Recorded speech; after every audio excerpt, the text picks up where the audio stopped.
अब मुस्लिम vote bank की politics पर जरा आते हैं।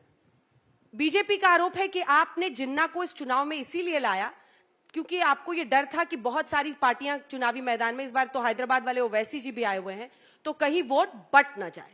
भारतीय जनता पार्टी सुनती कम है, उन्होंने पूरा भाषण नहीं सुना, लेकिन समाजवादी पार्टी उनसे गन्ने के हिसाब किताब मानना चाहती है।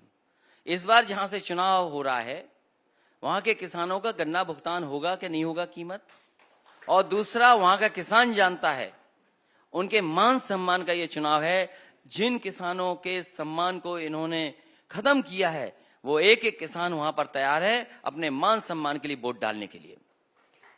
आपने मेरे सवाल का जवाब पार्टी का सफाया होगा। नहीं, आपने मेरा सवाल सुना कि नहीं सर? हमने अपनी बात तो कह दी, जनता को बताना था बता दिया। वो तो आप कर ही लेते हैं, लेकिन थोड़ा सवाल का भी जवाब दीजिए। सवाल यह है कि क्या आपको लग रहा है ओवैसी साहब या अन्य पार्टियां, क्योंकि देखिए सबने उनको रूल आउट किया, लेकिन बंगाल हो बिहार हो उन्होंने अपने वोट प्रतिशत में इजाफा किया, महाराष्ट्र में तो कर ही रहे हैं। क्या आपको लग रहा है कि मुस्लिम वोट बढ़ सकता है उनके आने से? समाजवादी पार्टी जहां हर वर्ग को साथ लेकर के चल रही है और जितने भी अल्पसंख्यक हैं उत्तर प्रदेश के, देश के, उनके साथ समाजवादी पार्टी खड़ी है। ये अल्पसंख्यकों के खिलाफ है, ये भारतीय जनता पार्टी के लोग क्रिश्चियंस के खिलाफ हैं, बौद्ध के खिलाफ हैं। ये भारतीय जनता पार्टी जैन लोगों के खिलाफ है। बताओ, जैन ढूंढने गए थे दूसरे, मिल गए दूसरे, कह रहे थे समाजवादी पार्टी के लोग हैं। और जितना अपमान मुसलमान भाइयों का भारतीय जनता पार्टी ने किया इतना किसी सरकार ने नहीं किया होगा। इसलिए अल्पसंख्यक पूरा समाजवादी पार्टी की इस बार मदद करने जा रहा है, और साथ ही साथ पूरे देश के किसान देख रहे हैं उत्तर प्रदेश के किसान क्या फैसला लेंगे। आप बताइए, सबसे ज्यादा अपमानित कर रही है भारतीय जनता पार्टी, नहीं कर रही है?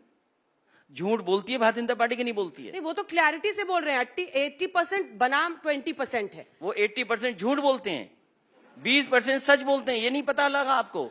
वो जो 80 और 20 बता रहे हैं वो भारतीय जनता पार्टी कह रही है कि हम 80% झूठ बोलते हैं, केवल 20% सच होता है हमारा। लेकिन उसको काउंटर करना भी तो आप ही का काम है, तथ्यों के साथ। इस बार जनता आप भी धर्म की राजनीति के भंवर में फंस गए? इस बार जनता समझ गई है, इसीलिए भारतीय जनता पार्टी के लोग कूटे जा रहे हैं। 80% लोग इनसे नाराज हैं, मैं कहता हूं 100% लोग नाराज हैं इनसे। कूटे जा रहे हैं मतलब? अभी देखा नहीं आपने, एक किसान गया मंच पर और विधायक जी के एक सांसद कूटा गया। कई विधायक सांसद घुस नहीं पा रहे हैं। सोचिए, आप देश के गवर्नर ये कहें एक स्टेट के कि अगर भारतीय जनता पार्टी गांव में घुसी तो पीटी जाएगी, वो भी गवर्नर बोल रहे हो, और वो भी गवर्नर वो जो भारतीय जनता पार्टी ने बनाए हों। तो सोचिए उनकी तकलीफ और परेशानी कैसी थी। इसलिए मैं कहता हूं, जो लोग 47 से 350 325 पहुंचे हैं, आज हम भी 47 हैं, 400 पहुंचेंगे। 47 से 400 आपने 3 छोड़ा है उनके लिए, तो कौन कौन जीतेगा उधर से? 3 ही सीट जाएंगे। अपना तय कर लें कौन कौन जीत के आना चाहते हैं। देखिए, जो जब भी यूपी में चुनाव होता है धर्म और जाति की पॉलिटिक्स होती है, इससे कोई इनकार नहीं कर सकता है।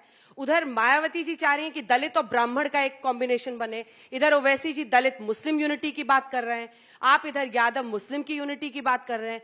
कुल मिला और वो 80% पर नजरें गड़ाए हुए हैं। उत्तर प्रदेश की जनता प्रोग्रेसिव पॉलिटिक्स चाहती है। उत्तर प्रदेश की जनता इंक्लूसिव पॉलिटिक्स चाहती है। उत्तर प्रदेश की जनता देख रही है कि भारतीय जनता पार्टी का हर वादा जुमला निकला। भारतीय जनता पार्टी का विकास का विज्ञापन झूठा था। ये झूठ के फूल को इस बार उत्तर प्रदेश की जनता सफाया करेगी। प्रियंका वाड्रा काफी सक्रिय हैं इस बार यूपी में और जोर शोर से, और आप लोगों का साथ अब छूट गया है कांग्रेस का, लेकिन वो चुनावी मैदान में पूरी धमक के साथ हैं। आप उनकी क्या भूमिका देखते? मैं तो चाहूंगा और सक्रिय हो जाएं। इससे क्या होगा? अच्छी बात है, पॉलिटिकल पार्टी है, वो भी चुनाव लड़ना चाहते हैं तो अच्छा हो, सक्रिय हो और लड़ें, तो कम से कम भारतीय जनता पार्टी का पर्दाफाश तो होगा कि कितना झूठ बोल रहे हैं। लेकिन सब अलग अलग लड़ रहे हैं, तो क्या जो तथाकथित सेक्युलर वोट है वो बटेगा नहीं? आपको ऐसा नहीं लगता है? ये भारतीय जनता पार्टी को क्यों चिंता है सेक्युलर वोट बटेगा कि नहीं बटेगा? तो आप उनकी अच्छी भूमिका देख रहे हैं, आप प्रशंसा कर रहे हैं प्रियंका वाड्रा की? मैं हर पॉलिटिकल पार्टी जो चुनाव लड़ रही है, जो गठबंधन में नहीं है, समाजवादी पार्टी ने क्षेत्रीय दलों से गठबंधन किया है, ओम प्रकाश राजभर जी समाजवादी पार्टी के साथ हैं, डॉक्टर संजय चौहान समाजवादी पार्टी के साथ हैं, महान दल समाजवादी पार्टी के साथ है, आरएलडी जयंत चौधरी समाजवादी पार्टी के साथ हैं और श्रीमती कृष्ण पटेल जी समाजवादी पार्टी के साथ हैं। तो समाजवादी पार्टी और चाचा भी समाजवादी पार्टी के साथ हैं। हाँ, चाचा को आप वापस ले आए, क्या जाके बोला आपने उनको, जरा बताइए। मैंने कहा कि भारतीय जनता पार्टी को हराइए और समाजवादी पार्टी की शाखा बनवाइए।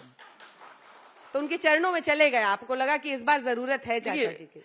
अगर कोई बड़ा है तो बड़ा है, और बड़े का सम्मान अगर कर दिया तो उसमें क्या खराब किया? यही तो हमारी संस्कृति है, यही तो भारतीय जनता पार्टी नहीं जानती है। कम से कम भारतीय जनता पार्टी जैसे हम लोग नहीं है। 4 पहिए की गाड़ी पे बैठ गए वो, और मुख्यमंत्री जी को अब पैदल होना था, वो पहले ही पैदल हो गए थे, पैदल जा रहे थे। ये जनता ने देखा है। ओपी राजभर का भी आप नाम ले रहे थे सर, और कल वो बीजेपी के उपाध्यक्ष से मिल गए, तो वो तो सीरियल धोखा दे रहे हैं। ओवैसी जी को भी धोखा दे दिया, आपके पास आ गए। ये जो प्रदेश का एक उपाध्यक्ष हैं, इनको दर दर भटकने के लिए छोड़ा हुआ है भारतीय जनता पार्टी ने, कि जैसे ही 10 बजे लोग सो जाएं तो हर नेता के यहाँ केवल कंफ्यूजन फैलाने के लिए जाएं। मैं सभी से कहूंगा, जितने भी हमारे सहयोगी दल हैं, एक सदस्यता का फॉर्म रखें। जैसे ही भारतीय जनता पार्टी का कोई उनके पास आए, उन्हें तुरंत अपने पार्टी का सदस्य बना दो, और इस बार अगर रात में आए कहीं तो पकड़ करके सदस्य बना दो इसको। तो आप कह रहे हैं उपाध्यक्ष को सदस्य बना ले राजभर? हाँ, अपने दल का, जिस दल को तोड़ने जाएं, जिस दल से बातचीत करने जाएं, उस दल के नेता से हमारी अपील है कि उन्हें बैठा करके उन्हें अपनी पार्टी का सदस्य बना दो। सपा का परचम गली गली लहराएगा, यूपी फिर से गीत विकास के गाएगा।